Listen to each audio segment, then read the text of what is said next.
Hello and welcome. It's Thursday, and you're tuned in to the best in paranormal talk radio. This is Beyond the Darkness. I'm your host, Dave Schrader, and in with me today, Mr. Tim Dennis. Hey, Tim, how are you?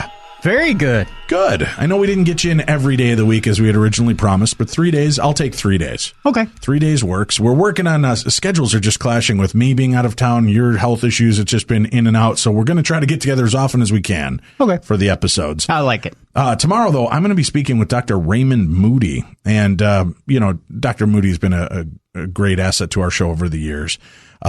Fascinating man, kind of considered to be the godfather of near-death experiences. Oh, yes. And talking about things like the psychomantium. We'll be discussing tomorrow the Oracle of the Dead, communication, and the different methodologies. Plus, he kind of throws a challenge out to me, Tim. I've already recorded this episode, but he invites me to be a part of an experiment. Really? I'm going to do it.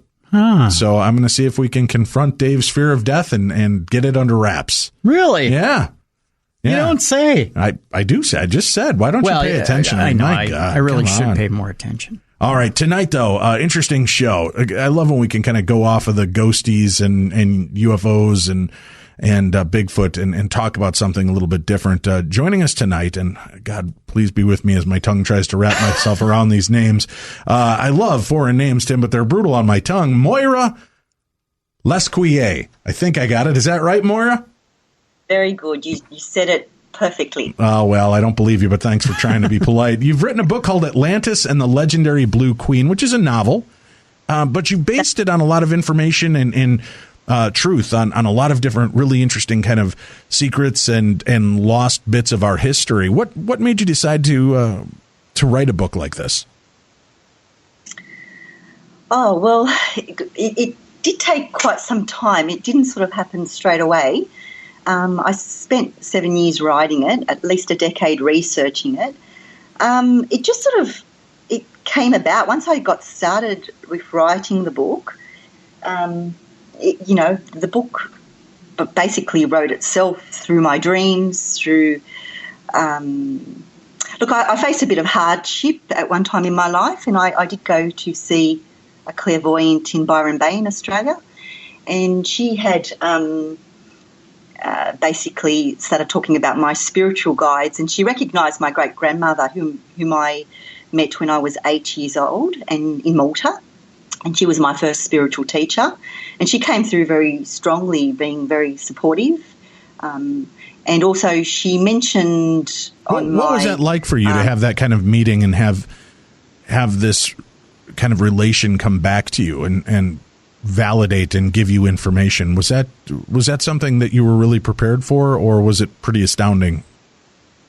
Well, it was astounding because they described her with the pentacles in the position of a third eye. And I knew it was her because she was always very highly intuitive and spiritual.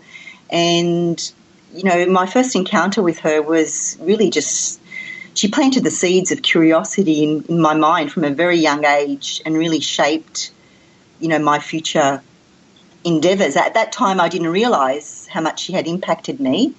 And when she came through with all this support, I didn't feel so much alone anymore. And I knew that, she would be there guiding me, along the way, and not to sort of be so hard on myself about everything that was going on at that particular time. And also she described, what was even more interesting, is she described an old priest on my left-hand side, and he didn't want to talk to her. He didn't want to say anything except that he has a family secret, and it was up to me to find out what this secret was all about. He wasn't really going to divulge any information to her. Basically, he's saying, I'm here for you, and you do the research and you find out the answers of what secrets are in our family, and you write about it.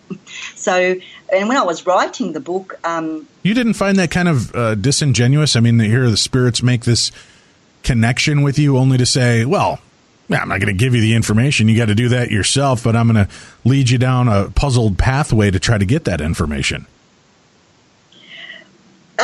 Well, I was sort of a bit annoyed that he wouldn't really talk to her. Right. It pushed me to sort of search for answers.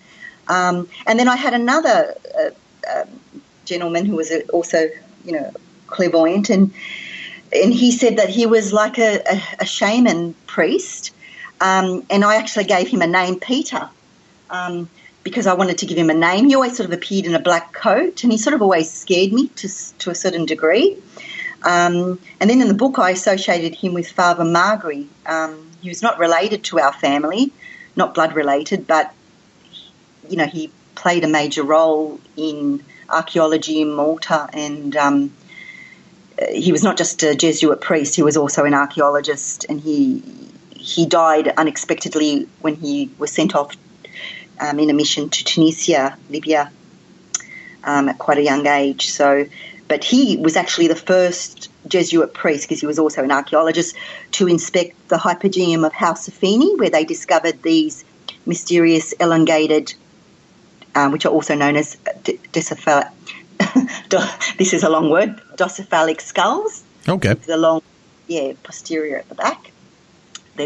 So it sort of all gelled together when I was writing the book. So the priest always came across as a mysterious sort of figure, and he sort of reminded me of Thoth, the writing god, because, you know, when I was working with Barry Eaton. Moira, I need you to get as close as you can to the microphone. I want to make sure we can hear the whole story, but your voice keeps dipping in and out on us a little bit. Okay. Is that better? Yes, much better. Thank you. So you're getting this information, and it's being given to you. Now, is he stringing it? Is he giving you tips and hints and places to look, or how do you start this kind of research with such basic non-information? Well, I did research, and you know, once I started looking into what Father Margry, you know, found at the House Afeni hypogeum in Paola, I started to sort of join it all up. And whenever I got lost, my dreams would sort of put the puzzle together, and it just all sort of gelled together when I was writing the book, and that's, I feel, because of I've got those strong spiritual guides there, you know, helping me to find the way. So the guides were helping you find the way. You're pointed in this direction. You start doing this research, and it speaks to you. So you start to feel a connection. So you know that you're on the right path. Yes, that's correct.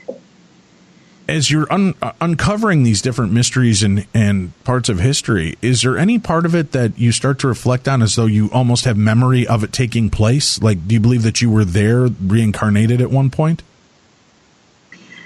Yes, I've got a very strong connection to the Maltese archipelago, and like, I've had all sorts of strange dreams, like, you know,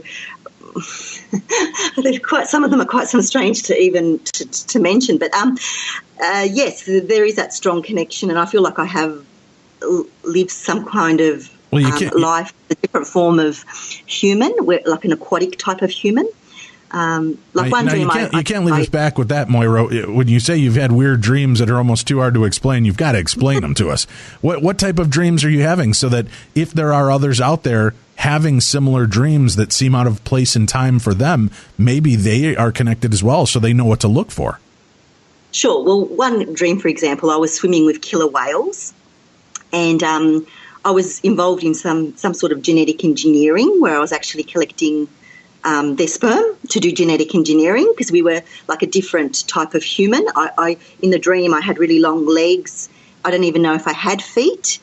And I had an elongated skull. I was a different type of human. And I wasn't afraid of these aquatic beings, like the killer whales, the dolphins. The water was my home. It was like a natural home to me. So, do you think that you were some kind of scientist? Is that why you were collecting the semen from the killer whales? Yes. So I was doing genetic engineering. So, and they were working with me. Like it was my job to do that. And you're having this kind of dreams. Did you have tactile sensations while you were having these dreams? Like, I mean, we feel kind of disassociated with our dreams. Not many times do we feel connected unless it's like a visitation or sometimes a premonition dream. Was there any kind of sensation of, like, could you literally feel the water? Could you, hear the sounds of the waves? Was it that detailed for you? Yes, it was. I could see my body. I could see what I was doing. Always see in colour when I dream. And I remember, and actually during this dream I got woken up, and so I remembered it instantly. And I associated Peter as Soph, the master scribe, and this is the old priest that I saw on the other side, on my left-hand side, I think it was. I've always felt very guided, whether it's with dreams or when I'm just sitting at my computer typing away. The direction just comes. So it's a bit like automatic typing rather than writing, I suppose. And when you're having this dream and you're realizing that you're working kind of on this genetics, aside from this, are you seeing where you go? Is there a lab? Are you underwater? Is it above water? What can you tell us about this? No, it's all underwater, and I was holding like a test tube, and I could notice that my body was different, that my head, I had long legs. I never saw my feet, so I don't know if I had any feet, but yeah, it was quite vivid, and all the feelings and emotions were there. And the feelings were that, we humans worked very strongly and very closely with aquatic mammals as part of our theory. In the book, I do talk about the aquatic ape theory quite a bit, pointing to that our origins, as sea levels rose, the environments change, and our human ancestors adapted to a more aquatic existence, and that sort of linked in with the dream. And what were you getting from this? I mean, was there a sense of any kind of sense of doom where you guys, were you sensing an end to your race, to your civilization at all during any of these dream facets? Like you were looking in on windows of your past? Yes, I believe I felt like I was looking into, a past life, that I had a highly aquatic sort of existence, and that perhaps, humans were more aquatic in the past than evolving from apes. All right. Now, you mentioned the fact that you believe you had like an elongated skull as well. Is that correct? That's correct. All right. And do you get a sense from these feelings of any kind of direction of where this land would have been? Obviously, we're talking about like an Atlantis or Lemuria or something. Do you have a sense of where this may exist? Sure. Look, well, Edgar Cayce mentions that Atlantis was destructed at least 3 times. And I believe that the last Atlantis was in a central Mediterranean location, making Malta and the surrounding area, a very good candidate. And do you feel a pull to that area? I mean, has that been a place that you've gone to visit and try to connect with? Sure. Well, yes, I was born there in Valletta, the capital city. And then when I was 2 years old, my parents immigrated to Australia. But I've been there several times to visit, friends and relatives. So yes, there is a pull to the place. It's a beautiful island. Great beaches, great, social life. Yes, it's a fabulous place to visit. So yes, I do have, an attraction to the place. Is there has there been any kind of archaeological finds that would lead us to start to believe that this might be the genesis point for Atlantis? Yes, well, I have done quite a bit of research. Like, for example, Diodorus Siculus, a Greek historian, described, a trip from the Pillars of Hercules to the island of Ibiza next to Spain, that it takes 3 days. Now, the Pillars of Hercules is supposed to be in front of Atlantis, Now, it can't be Spain or Gibraltar, the south of Spain, because according to Siculus, it only takes 12 hours. So I acted a bit like a private investigator and looked at all the nitty-gritty of, what Plato had written in Critias and Timaeus, in the dialogues there. And basically, the Pillars of Hercules is likely to be in the vicinity of Sicily and Malta, not Gibraltar. All right. Now, why do we give so much credence to the words of Plato? Why did he know so much about this, but no one else seemed to really have a memory or an understanding of this at his time? Well, I believe Plato went in search for Atlantis, so he, travelled around, and then in his dialogues, he wrote, a good description of Atlantis. Right, but do you understand why did he go looking for it? I mean, if we don't know that it even existed, what was the spark that started him on that journey? Do you have any clue on that?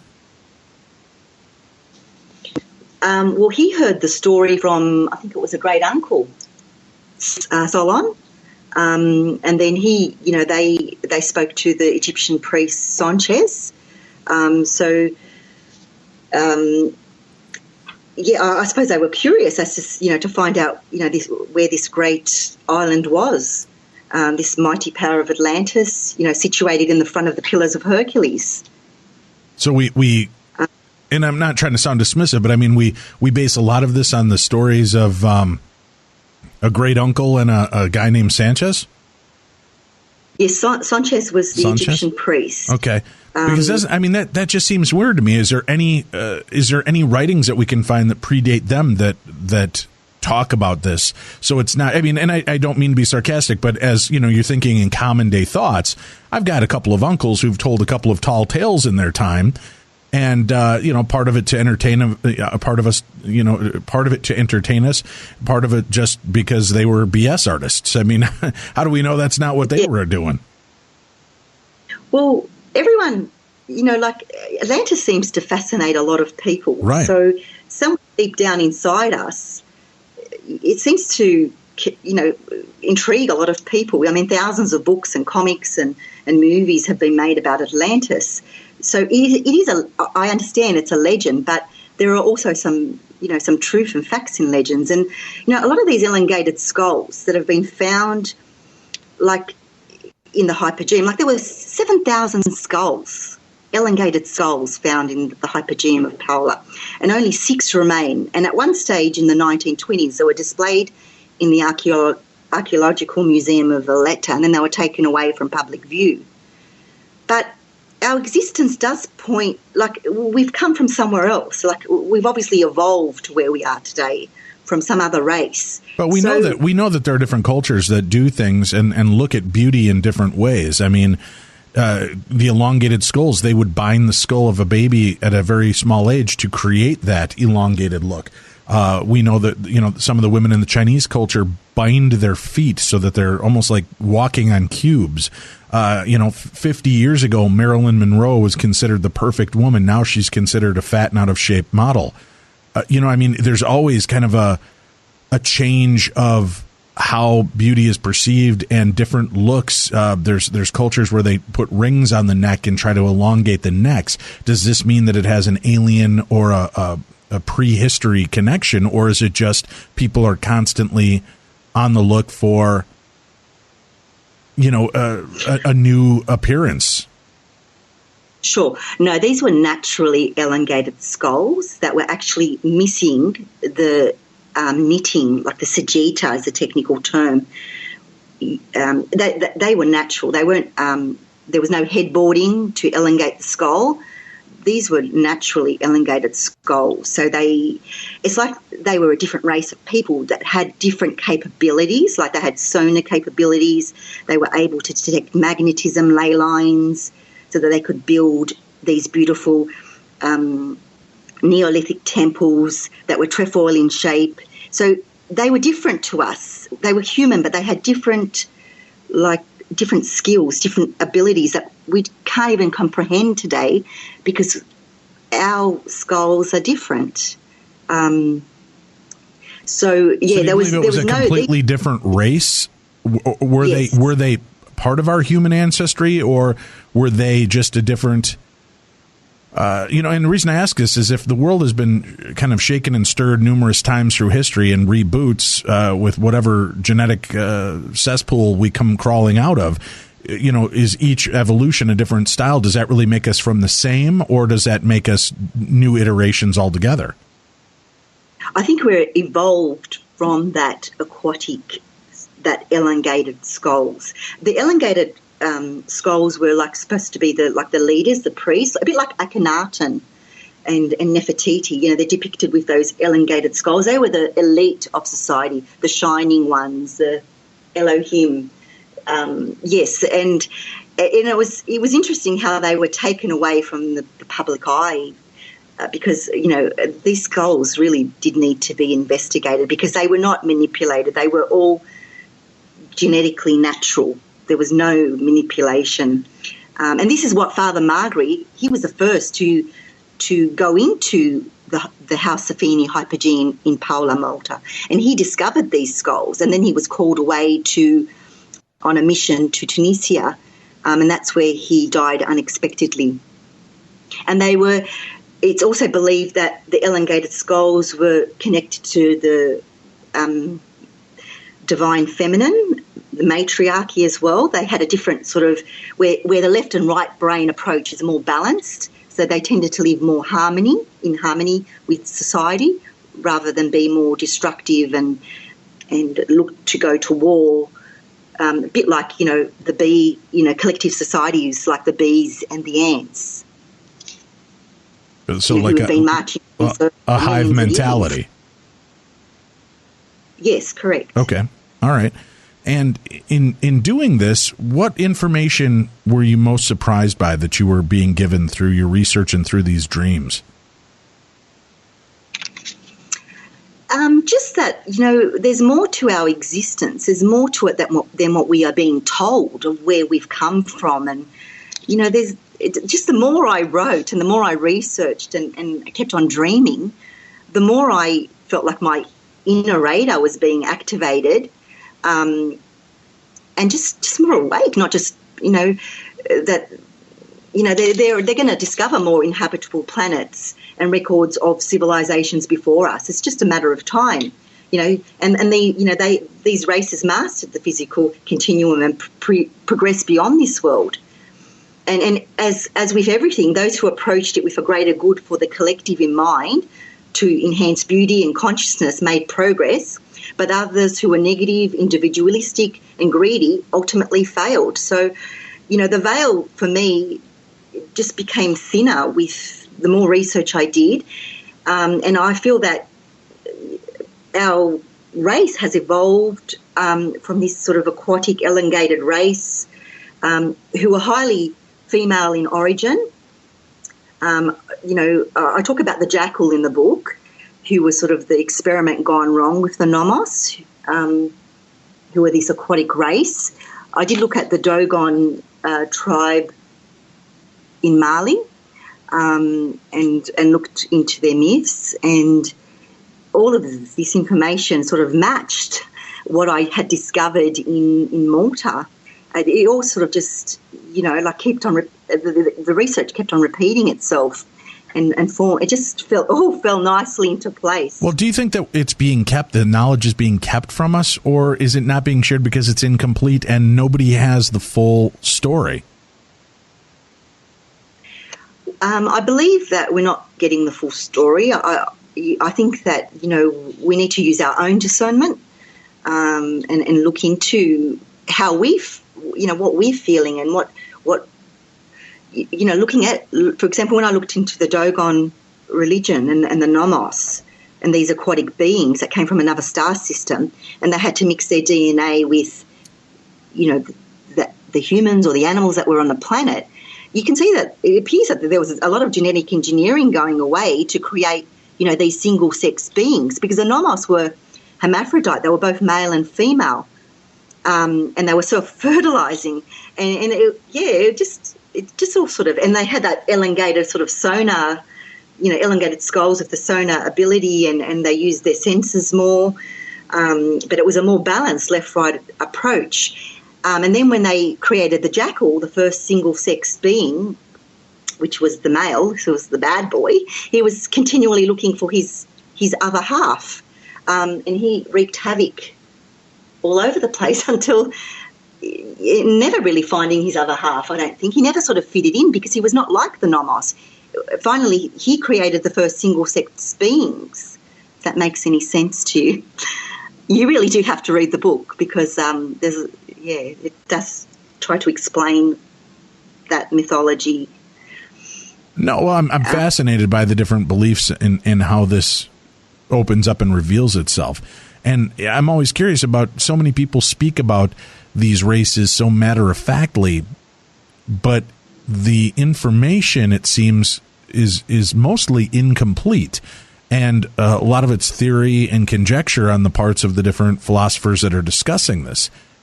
Why do you think that at this point, first of all, if that culture existed and was wiped out, why would it be kept secret from us? We understand that there have been civilizations that have come and gone. We understand there are some mysterious civilizations that have just vanished. Why would this be so important for them to dumb us down about? Yes, that's a good question.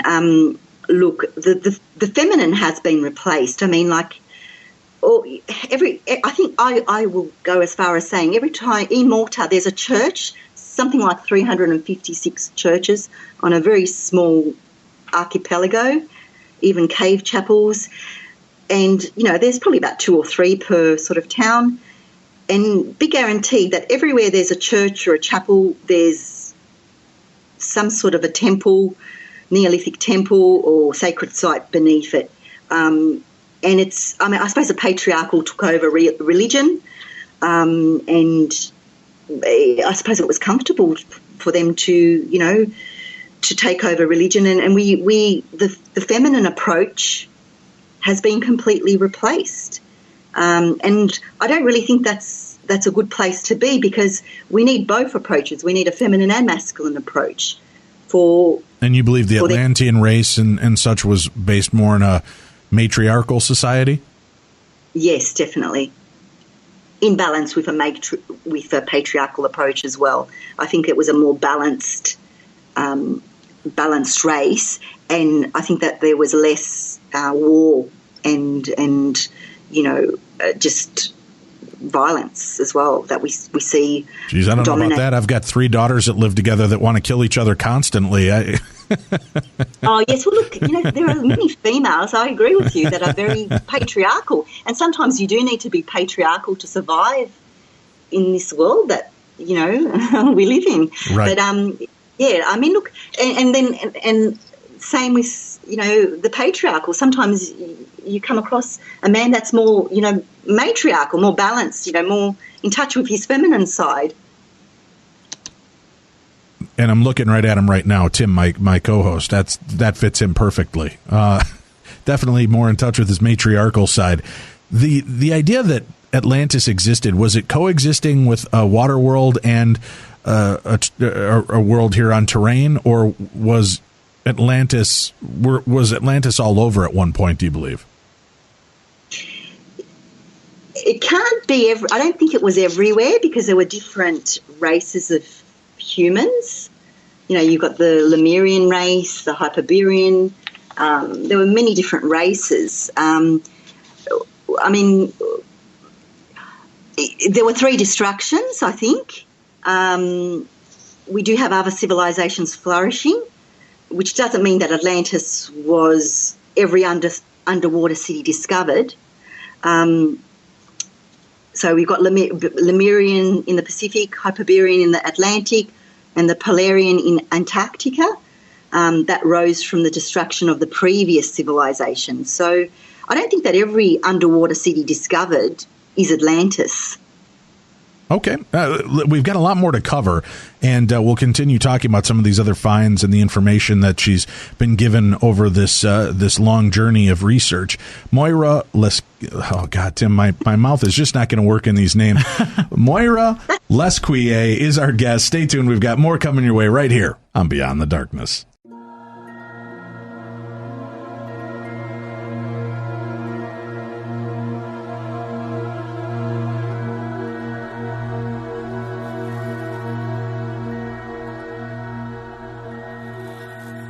beyond the darkness.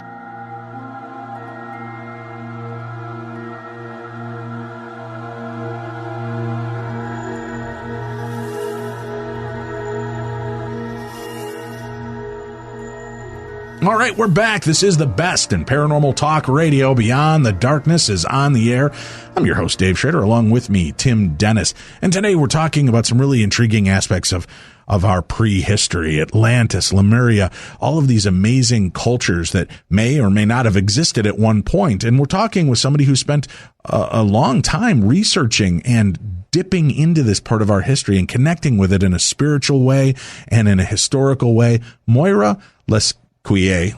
Tim, I don't know. I'm just going to give up introducing anybody's last names anymore. I've become horrible at it. Let me try it once. Yes. Is it Lescuyer? You're such a show off. Well, Moira's back with us for the remainder of the show. And one of the interesting aspects of this is the way you said this book was out. You know, I talk about all the research and work you did and history, but you were telling me off air this book was already written. What did you mean by that? Yes, well, when I was trying to discover, who this spiritual guide was, and he actually always scared me because he always came across a bit like a Darth Vader in a black hooded coat. I always saw a prominent bird beak, and then I associated the guide with Thoth, the Atlantean king, the scribe, with associated with the emerald tablets, writing of the emerald tablets, and yes, and that explains, I suppose, why when I was researching and I felt like I was guided. The book was already written. Plus, I had my great grandma. I never felt alone. It was just there to be written. It was there to be. The story was there to be said, to be made. Made available, it's like a little bit of a missing piece of the puzzle. I feel like I've added something to that puzzle, and I feel like the location of Malta, that central Mediterranean location, has always been dismissed, perhaps because of its current size. It's so small, but in the past it was a greater land mass, and the reason why I say that is because the dugout valleys, which are known as wets in the Maltese language, are way too deep for a small island to sustain them today. And that points to the fact that the archipelago was really a larger landmass, perhaps even connected to Sicily and Tunisia, Libya. And I make the connection to Leptis Magna in the book. And they go in search of the Temple of Hercules, which is believed, if you look at some of Ptolemy's maps, like Tabula Europa 7, this map places both temples on Malta. That's the temple of Juno and Hercules, to be in the vicinity on Malta or either in the surrounding sea.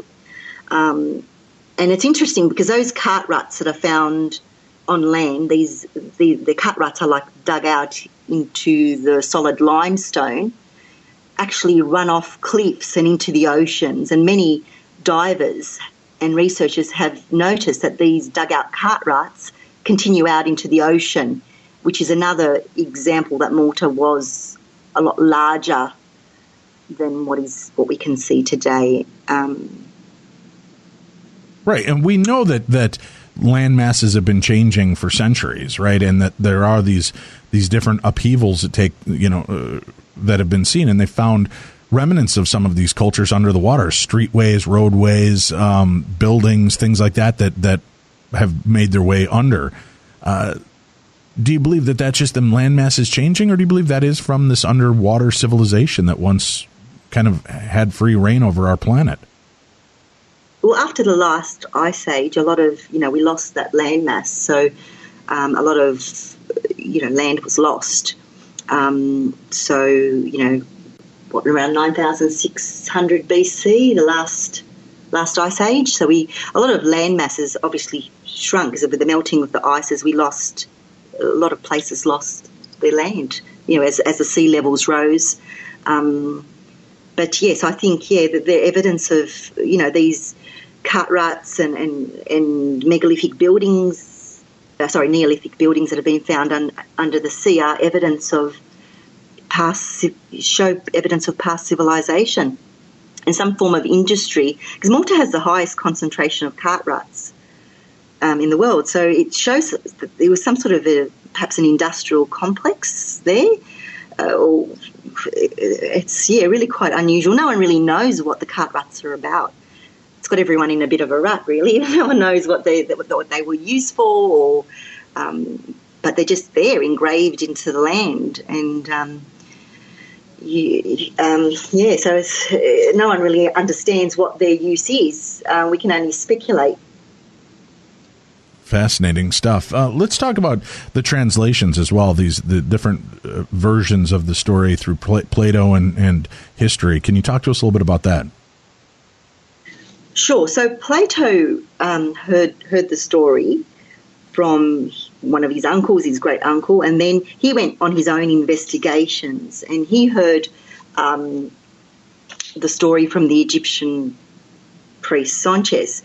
But Plato translated the text into ancient Greeks, and the reason for that is so that the ancient Greeks could identify with Plato's story about this Atlantean society. So, and everything was changed. Even the name of Atlantis was changed. So we don't even know the real name of this magnificent society that existed, that had mastered, all sorts of technology, the use of crystal technology. They had different skills. So we don't.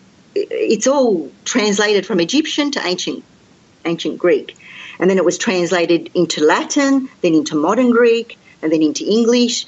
So understandably, some words can be interpreted in different ways.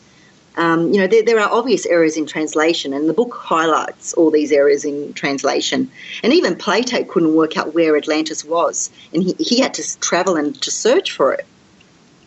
So, Plato never even mentions the Pillars of Hercules. He describes the steles of Hercules in his writing, which, according to the great poet Pindar, are situated in the centre of the Mediterranean. And other ancient historians mention the Straits of Messina as being the location of the Pillars of Hercules, which is between Italy and Sicily, and this being the location for the Pillars of Hercules. Now, what's interesting is that the Straits of Sicily did not exist in 9600 BC because it was above water and one of many land bridges. And this would have made it easy for an army to easily just, march over into battle with horse and chariot.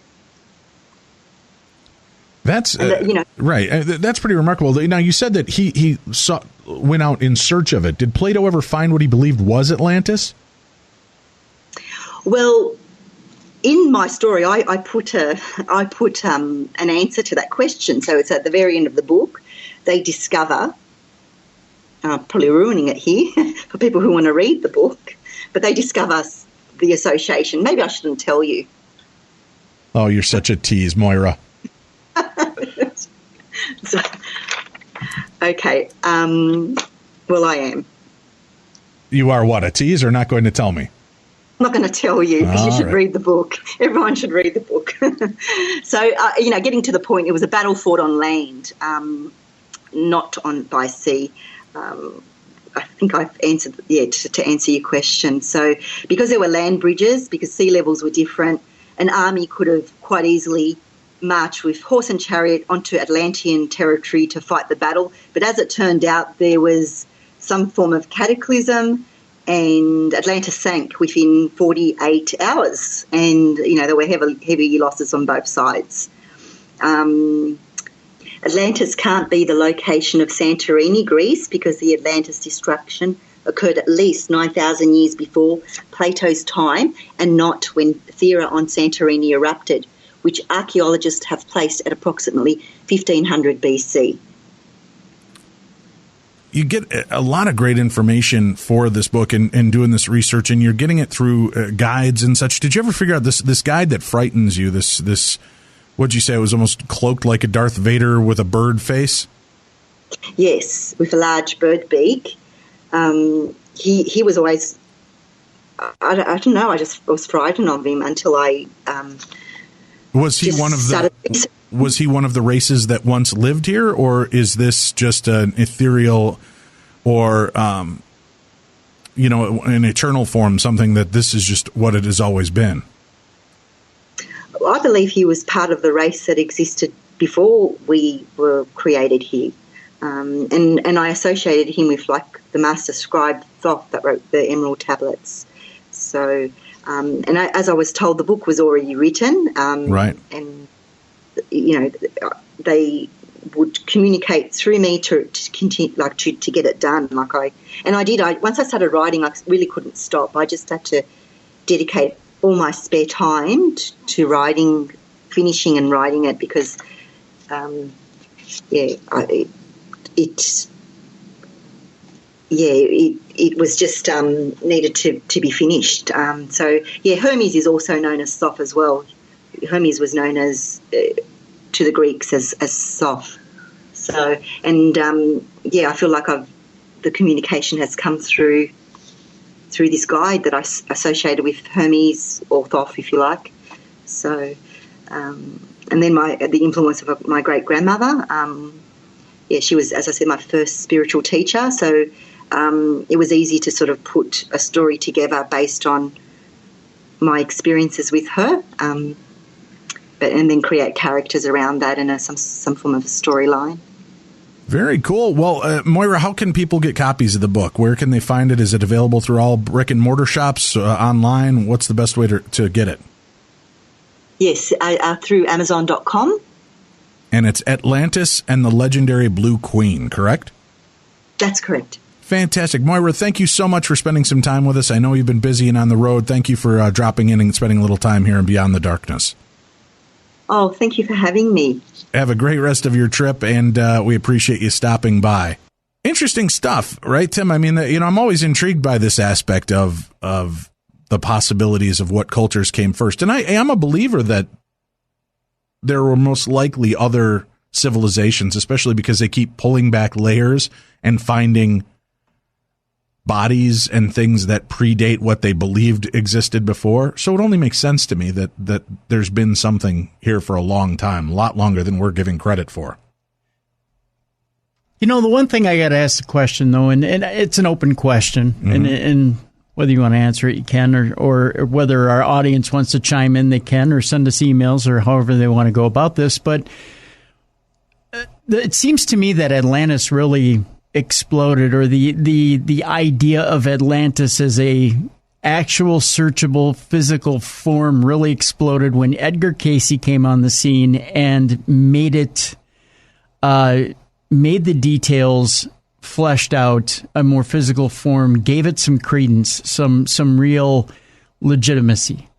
Am I wrong about that? Does it seem like once Cayce came forward and said, if you can find this, this, and this, then Atlantis is real, and people really started to give it some credence, some legitimacy, and at that point, it seems like that's when everybody said, you know what, Atlantis was real. I was there. I had this past life experience. I have this memory. It became part of a plug-in. But here's the thing, though, right? If you've got a bowl holding water, that water doesn't go anywhere but in that bowl, that one vessel, till you crack it.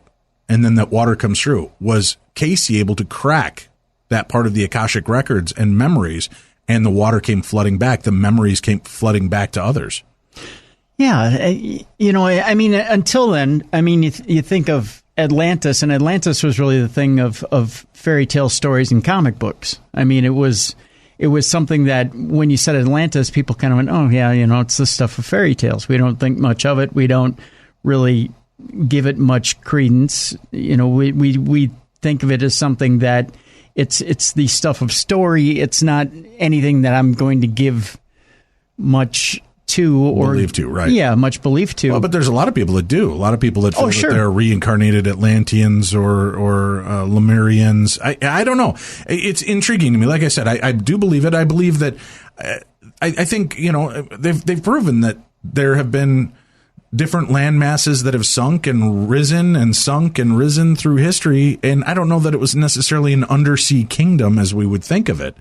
it may have just been a piece of land that was eventually swallowed by the earth, right? And that's it. You would think, because a lot of times when they do find, as you put it, or as anybody would put it, an undersea kingdom or an island that's fallen to the bottom of the sea, a lot of times it is, like you said, it was a landmass that was there at one time that was above sea level, and for one reason or another, the seas have risen or fallen, or something's happened to where that landmass has eventually been covered up naturally by rising sea levels or right. whatever natural phenomenons happened.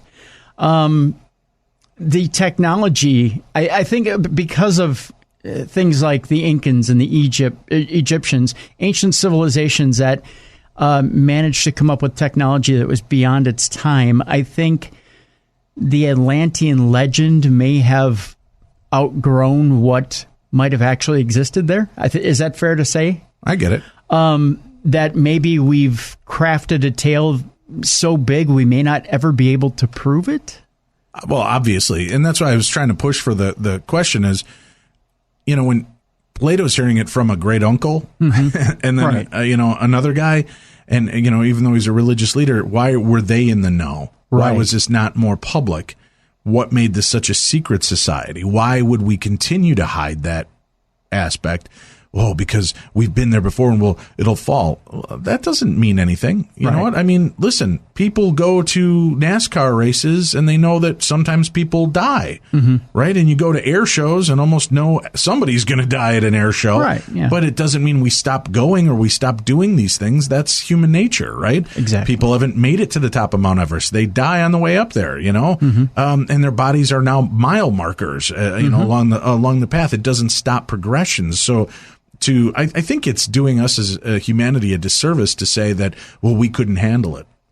Yeah, we could. We could understand that, and maybe we'd learn from those past mistakes that, we've been down this path and we self-exploded. Maybe that would be the important takeaway from all of this.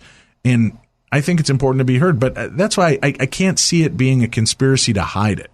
It just doesn't make any sense to me. I agree with you on that point because there's that same vein with UFOs too, in that society just couldn't handle it. We turned on ourselves. We'd eat our own. We'd swallow up our own society. There is that point of us that, and there is that part of society where we do get very carnal, very animalistic, and revert to our own base animalistic instincts. But when we think of something as far as ancient civilizations go, and this is a whole different animal other than a living, breathing civilization that exists right now and is in our face. If you talk about ancient wisdom or ancient civilizations or something like knowledge that a secret society would have or something having to do with ancient technology, why wouldn't we be able to handle that? Right. To say that, and let's use Atlantis. Well, because I guess it would undercut the belief in religion, and so much of our culture has been based on Christianity or religious law that it would pull those underpinnings out. And I think that there's, I'm not giving that as a good excuse, but I'm just saying I can see the fear behind that, and then you feel like if we take that away, people will drop in droves. But really, we've had that kind of soft introduction to there could be other civilizations out there, even from the Vatican itself. By them on other saying, planets, but I don't know that they've ever come forward to say, because they're, the basic belief of religion is that we've only been here for 6,000 years or something, right? 2,000 years, 6,000 years, whatever it is. So I don't know. It's a weird part of our world. Much like any good storyteller, anyone who can spin a yarn, you would think the Vatican would be able to come forward and say, well, you know what, an alien civilization could have come along and helped these people in the 6,000 year time frame, and could have helped this civilization along, and it could have happened in this time frame, and we'll fit it all neatly into our canon, and everything will be okay. And it all fits within the church's I know, but then that's too much work. Then they've got to, once you start telling a lie, you have to know every aspect of that lie, or the lie falls apart. True. Right. So I think that's part of why it's easier to just say it doesn't exist, But I don't know. I think we're coming to a point of where we need to be re-enlightened to the reality. It doesn't mean that makes God any less important, or Christianity or whatever belief system you have any less important. I think I'm starting to really believe that these beings do exist. Each and every one of these godlike beings exist and are as powerful as we give them the ability to be. And that's not blasphemy, and that's not a bad thing. I think that we need enlightenment and we need a leader to follow. And if the basics comes down to, listen, you just have to be a good person. Well, says who? All right, God says so. Who's God? God created everything, so he's the one in charge. You must. So I think that it's kind of followed in that vein. Because I see even Christianity questions their belief systems in a lot of ways. And I don't think that makes sense. I know I'm getting some listeners probably rolling their eyes or planning to never listen to us again because I dare to question the belief system. I still have a belief and I still have a relationship in my heart. I wouldn't post prayer and healing requests. I wouldn't be a part of that world if I have no faith in it. It would make no sense to me. Right. But I've seen things happen. Is it because we've all come together as one, and because of that focal energy allows us to have this kind of ability and we can make changes? I believe there's a lot to that aspect of our ability. Absolutely. That we just haven't created. And maybe that's what the Atlanteans and the Lemurians and the rest did. And maybe they were a parable and never existed, but they were an idea of walk before you run. Right? Don't get too close to the sun, Icarus, right? Exactly. You've got these abilities. It doesn't mean you're a god and you shouldn't take it that far. You should still be humbled by the abilities that we have. So I think you hit the nail on the head there. I think that's rare because, again, I told you I'm not good at building things. So but usually I hit my thumb one day at a time, there, son. Yeah, I think you can get there. I think I think you're right on there. I think that's what Atlantis was meant to be. I think it was meant to be a parable, and I think we've taken that story, and I think we want it to be so true, so desperately that I think some people do take and they spin it off and say, you know what, I was there, I was part of it, I feel a connection to it. Well, the reason you feel a connection to it is because you want something greater for yourself than maybe what you have. Right. Well, and it's okay to and it's okay to want that. Right. And it's okay to realize that going forward that we can, you have to strive. You have to have these goals in order to move forward. And if the idea is let's be better than we were, and let's learn from mistakes of the past, which we haven't, right? No. We're still a warring, nasty civilization, as enlightened and powerful as we think we are. Yep. We're still just a bunch of play yard bullies pushing each other around and trying to piss a circle around each other and who's bigger and badder and more in charge. Right. And, that's why I believe alien races might not be here. They may be watching us, but maybe it's just this, wow, what a dysfunction. We are like the Osbournes of reality alien TV, right? They just watch us and shake their head going, what the hell am I watching? This is absurd. We're not going down there. Well, and to add to your point, if you were, let's say you're an archaeologist, and look at an alien species that's traveling the galaxy as an archaeologist, and you're going to find out about a civilization, and you come to this planet, and every time you turn around in any corner of the globe at any time, you've got different civilizations that are picking each other off or destroying each other. Would you want to go into that area and discover anything? I mean, you're putting yourself at risk. So, yeah, if they're out there and they're hovering around in a spacecraft, I wouldn't want to touch down and take a look at you either. Right. If you're picking each other apart, I wouldn't want anything to do with that. And I wouldn't know if you look at all the different conflicts. And again, this isn't a political statement, but if you just take a look on this planet at all the different political conflicts in different areas of the globe, you can't count them. You can't sit here right now and name every single warring conflict that is going on Earth right now. There are too many of them. It doesn't matter how many skirmishes you can rack up. There are too many of them right now. So if you're an alien out there sitting on the edge of the atmosphere, and you're thinking, I got to pick a place to land and try to figure out what these people are all about, there's really not a great safe place to land. No. So yeah, I don't blame them. There's not. Yeah. Oh, boy. All right. Well, that's it for tonight. Tomorrow night, we'll lighten it up. Dr. Raymond Moody will be joining us, and I love talking with Dr. Moody. Fascinating guy, and it's been a while since he's been on the show, so please make sure you tune in and check it out. Plus, a brand new Theater of the Mind. And this is the second week in a row, Tim, a story from my personal experiences. Oh, wow. We're going to talk about my Oracle of the Dead experience, the Psychomantium experience at the Palmer House Hotel. Oh, wow. So that's tomorrow on the show. So I really enjoyed last week's, by the way. I think you did a great job with the effects and everything. Thank you for fleshing out my my experience. Because you know what's neat is I'm putting all these stories together so that I've got them on a disc to give to my kids. Mm-hmm. So when I'm long gone, they can play, you want to hear what a psycho your grandfather was? This crazy old bastard believed these things, and they can play them for them, and that part of my history will always be around for my children to hear the weirdness that made me Darkness Dave. So good job on that. All right, well, that's it for tonight. Timmy, we will talk to you again on Monday. Absolutely. And we've got another brand new week of shows coming up next week, and Tim should be a part of a couple of those with us as well. And then hopefully in the next 2 weeks, we're going to be back to full strength and recording together every day. So that's it for tonight. Thank you for tuning in. We'll be back tomorrow with more in the best in paranormal talk radio. This is Beyond the Darkness.